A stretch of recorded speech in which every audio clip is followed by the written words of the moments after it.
GPC Dungarpur से जमील खान। आज अपन क्या है, किरचॉफ के नियम पढ़ेंगे।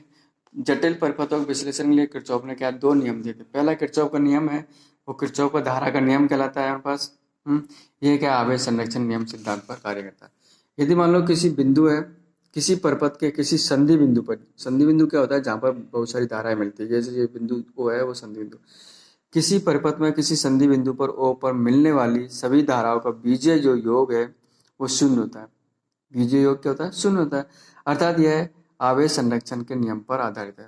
अर्थात यह आवेश संरक्षण के नियम पर आधारित है। किसी संधि पर आने वाली धाराओं को अपन धनात्मक लेते हैं और जाने वाली धारा को अपन क्या ऋणात्मक लेते हैं। तो ये बिंदु ओ है, संधि बिंदु ओ पर प्रथम नियम से समीशन आई बराबर 0 जाएगा। तो I1 धारा आ रही है इसलिए पॉजिटिव है, I2 भी आ रही है इसलिए पॉजिटिव है, I3 और I4 I5 क्या बाहर की तरफ निकल रही है, इसलिए क्या है माइनस है, I3 माइनस I4। ओके, तो ये मेरे पास हो गया बस। तो आने वाली धाराओं को पॉजिटिव है, जाने वाली धाराओं को अपन का नेगेटिव लेते हैं पास। इसी प्रकार में यहाँ पर क्या मेरे पास किरचॉफ का द्वितीय नियम, किरचॉफ के द्वितीय नियम का वोल्टता का नियम कहलाता है। तो ये क्या है, ऊर्जा संरक्षण के नियम पर आधारित है।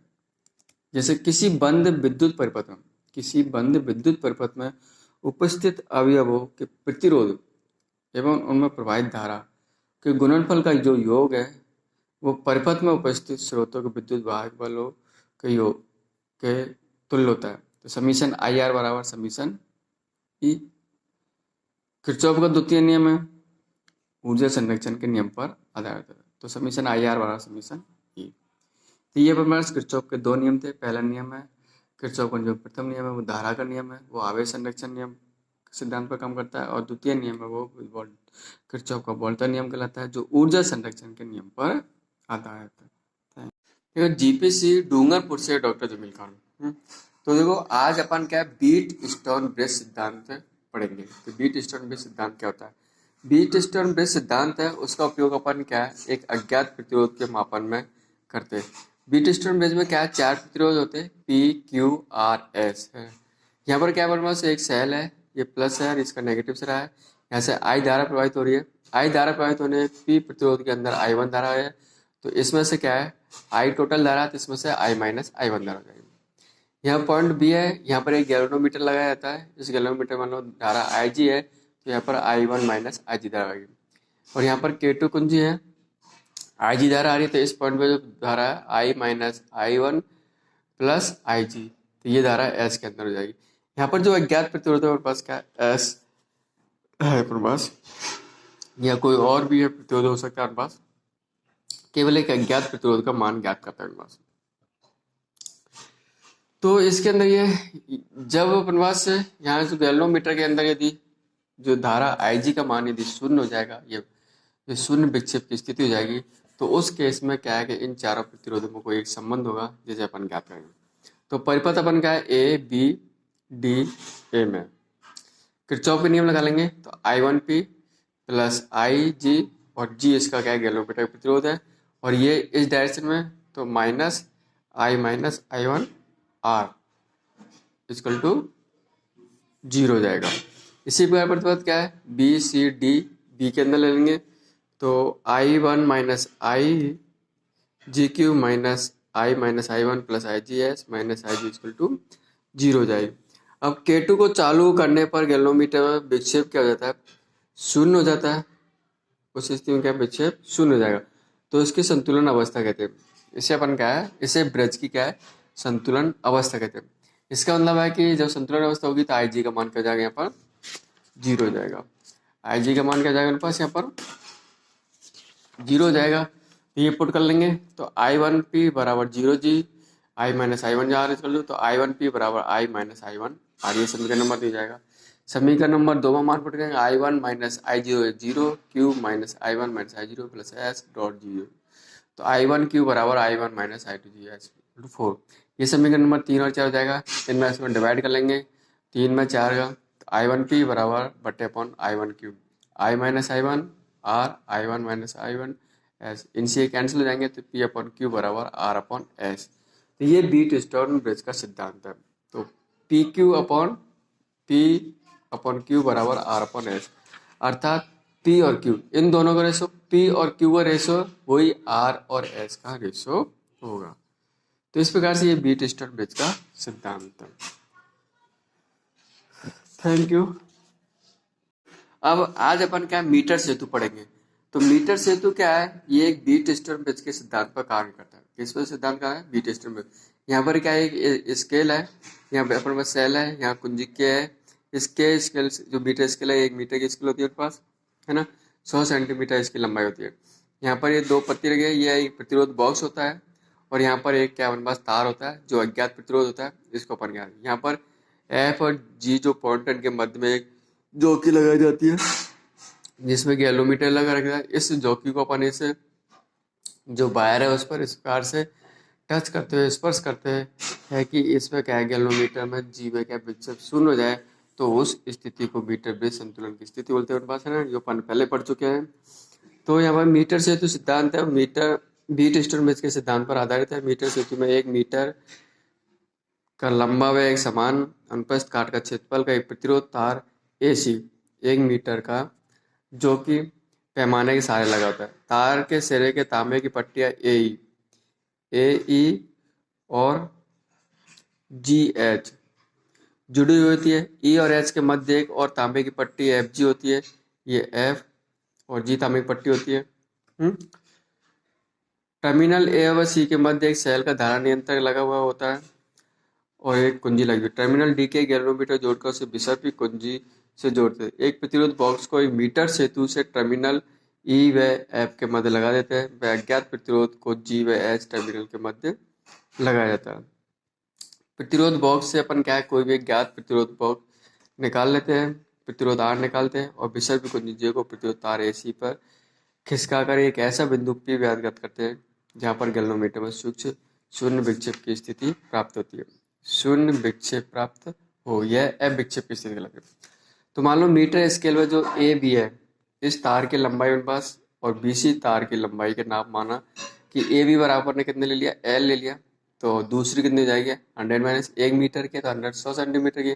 ये एल लंबाई थी, 100 माइनस एल की। मान लो उसकी प्रति इकाई लंबाई की प्रतिरोध है, तो अपने पास क्या है, रो हो तार की। तो P बराबर कितना हो जाएगा मेरे पास, एल लंबाई का कितना हो जाएगा, एल लंबाई में प्रतिरोध P बराबर एल रो, और Q कितना हो जाएगा, 100 माइनस एल पी हो जाएगा। बीट स्टर्न ब्रिज संतुलन की स्थिति से P अपन क्यू बराबर आर अपन एस। P का मान कितना है, एल रो, Q का मान कितना है, 100 माइनस एल रो, 100 माइनस एल, और रो आर बनना चाहिए, एस बनना चाहिए। तो रो से रो कैंसिल हो जाएगा, L upon 100 minus L, R upon S. S अपने पास क्या है, ज्ञात है, एस का मान ज्ञात करेंगे, एस इधर आ जाएगा, इसको इधर जाएगा। तो एस बराबर 100 माइनस एल अपॉन एल गुना आर, ये हम। तो इस प्रकार से मीटर ब्रिज जो अपन पास है, उसकी सहायता से अपन सेतु की सहायता से अपन का एक अज्ञात प्रतिरोध का मान ज्ञात कर सकते हैं। केवल अपन को यहाँ पर प्रतिरोध बॉक्स, जो बॉक्स प्रतिरोध ज्ञात करेंगे वो अपन पास ज्ञात होती है, केवल उसकी लंबाई है, लंबाई अपन उसको क्या विसर्पी कुंजी से ज्ञात कर सकते हैं। Thank you. देखो, आज अपन क्या विभव मापी और इसका सिद्धांत पढ़ेंगे। तो विभव मापी एक विभवांतर को नापने के काम में आता है ना। दूसरी बात है अपने पास के विभव मापी से अपन विभव ज्ञात कर सकते हैं, और विभवांतर है उसको क्या वोल्ट मीटर से भी ज्ञात किया जाता है। लेकिन विभव मापी के द्वारा ज्ञात किया गया विभवांतर है वो वोल्ट मीटर के द्वारा ज्ञात किया विभवांतर की तुलना में यथार्थ ये सही होता है, क्योंकि विभवान जो वोल्ट मीटर है उसको नापने में, उसको जब वोल्टेज को नापता है तो वो कुछ धारा ग्रहण करता है, इसलिए उसकी कुछ धारा वोल्टेज ड्रॉप हो जाता है। जबकि विभव मापी है उसके अंदर कोई भी धारा प्रवाहित नहीं होती, इस कारण उसका क्या है, धारा ग्रहण नहीं करने का लिए ज़्यादा अच्छी तरह वोल्टेज को नाप सकता है। इसकी संरचना क्या है कि विभव मापी में एक अनुप्रस्थ काट क्षेत्रफल वाला एक 10 मीटर लंबाई एक तार अपन लेते हैं। 10 मीटर लंबे तार होता है, इसे 1 मीटर लंबे लकड़ी के बोर्ड पर 1-1 मीटर की लंबाई में मोड़ कर तना हुआ तांबे की मोटी पत्तियों पर कसकर व्यवस्थित कर दिया जाता है। ओके, यहाँ पर बस रख दिया जाता है। यहाँ पर एक प्राथमिक सेल लगाते हैं, एक कुंजी लगाती है, धारा नियंत्रण लगाती है। तो इस प्रकार से ये क्या है, प्राथमिक सेल बन जाता है।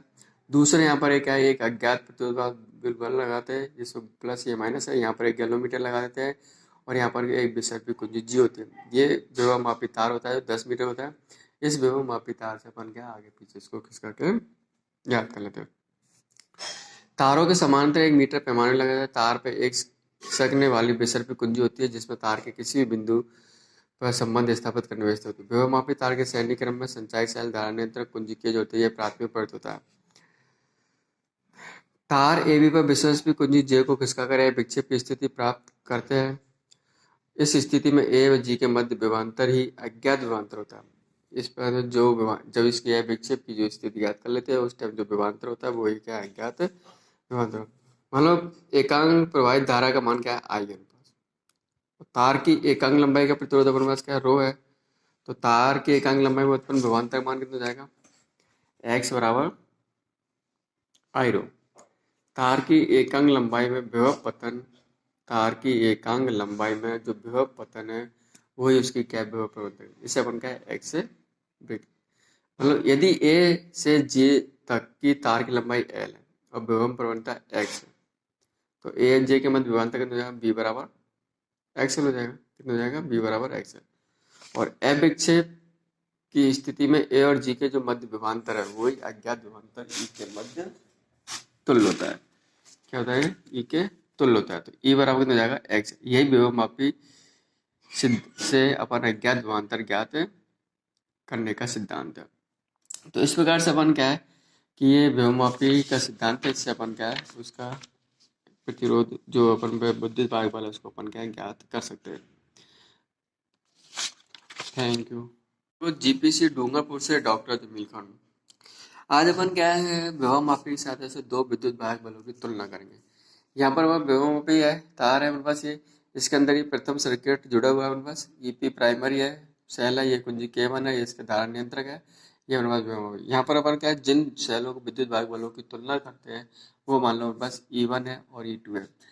यहाँ पर क्या है दो कुंजी लगी हुई है, एक तो 1 और 2 के बीच में और एक 2 और 3 के बीच में। ये यहाँ पर क्या है त्रिमार्गी कुंजी है। यहाँ पर K2 कुंजी है मेरे पास, ये गैल्वेनोमीटर, ये क्या है बेसरपी G है। सबसे पहले अपन क्या है E1 जो वोल्टेज है एक और जो दो टर्मिनल है इनके मध्य कुंजी को अपन क्या जोड़ देते हैं। कुंजी जोड़ने पर इसमें क्या धारा प्रवाहित होती है और इसमें J को आगे पीछे किसका क्या अपन क्या शून्य विक्षेप की स्थिति प्राप्त कर लेते हैं। तो उस स्थिति मानो लंबाई L1 है, तो E बराबर कितना जाएगा, XL1।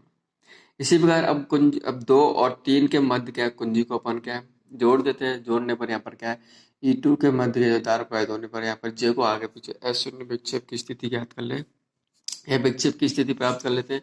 उस केस में मान लो संतुलित लंबाई पर पास क्या है, L2 है। तो E2 बराबर कितना जाएगा, XL2। अभी समीकरण 1 और 2 गए तो 1 और 2 को अपन क्या डिवाइड कर लेंगे, तो E1 अपॉन E2 बराबर XL1 upon XL2, x x cancel जाएगा। तो E1 अपॉन E2 बराबर कितना जाएगा, L1 अपॉन L2। तो इस प्रकार से विभवमापी की सहायता से अपन क्या दो विद्युत भाग बल है उनके आपस में क्या कंपेरिजन कर सकते हैं, तुलना कर सकते हैं। तो ये क्वेश्चन क्या है आता रहता है एग्जाम में, तो इसको ध्यान रखें। Thank you. जीपीसी डूंगरपुर से लेकर आज अपन क्या है विभवमापी के द्वारा सेल का आंतरिक प्रतिरोध ज्ञात करेंगे। आंतरिक प्रतिरोध ज्ञात करने में विभवमापी द्वारा, तो विभवमापी का जो प्राथमिक सर्किट है प्राइमरी सर्किट है ये अपने पास ऐसे ही रहता है। ईपी अपने प्राथमिक सेल हो जाएगा, K1 कुंजी धारा नियंत्रण हो जाएगा। यहाँ पर क्या है हमारे पास ये सेल है E और यहाँ पर एक प्रतिरोध बॉक्स लगाते हैं। यहाँ पर कुंजी K2 है और ये गैल्वेनोमीटर G है। विभवमापी तार के श्रेणी क्रम में संचालक सेल ईपी धारा मापी RH कुंजी K1 लगाकर प्राथमिक परत ए टर्मिनल से आंतरिक प्रतिरोध वाले सेल E के धन सिरे को जोड़ देते हैं सेल के ऋण टर्मिनल के धारा मापी जो कि से समझेगा। सेल के समानांतर प्रतिरोध में एक प्रतिरोध बॉक्स और कुंजी K2 जोड़ देते हैं। कुंजी K1, अब कुंजी K1 को लगाकर विभवमापी में अपेक्षित की स्थिति प्राप्त करते हैं। माना कि उस स्थिति में माना कि संतुलित लंबाई क्या हमारे पास L1 है, तो E बराबर XL1। कुंजी K2 यहाँ पर उस टाइम क्या खुली रहेगी। अब क्या करते हैं, अब कुंजी K2 को अपन क्या लगा देते हैं और प्रतिरोध बॉक्स से अपन क्या कोई एक R प्रतिरोध निकाल लेते हैं। R प्रतिरोध निकाल लेते हैं, यहाँ कुंजी K2 लगा देते हैं, तो इसके अंदर अपन क्या है विक्षेप की स्थिति प्राप्त करते हैं। माना कि उस स्थिति में संतुलन लंबाई L2 है, तो B बराबर हो जाएगा XL2 जाएगा। अब आंतरिक प्रतिरोध का फॉर्मूला क्या है, R बराबर E minus B upon R गुना R। तो E की वैल्यू पुट कर लेंगे, B की वैल्यू पुट कर लेंगे। तो R बराबर XL1 minus XL2 upon XL2। B की वैल्यू पुट कर ली और ये X कॉमन ले लिया से और ये X कैंसिल हो जाएगा हमारे पास। तो ये क्या जाएगा L1 minus L2 upon L2 गुना R। तो इस प्रकार से विभव मापी द्वारा अपन सेल का क्या आंतरिक प्रतिरोध ज्ञात कर सकते हैं।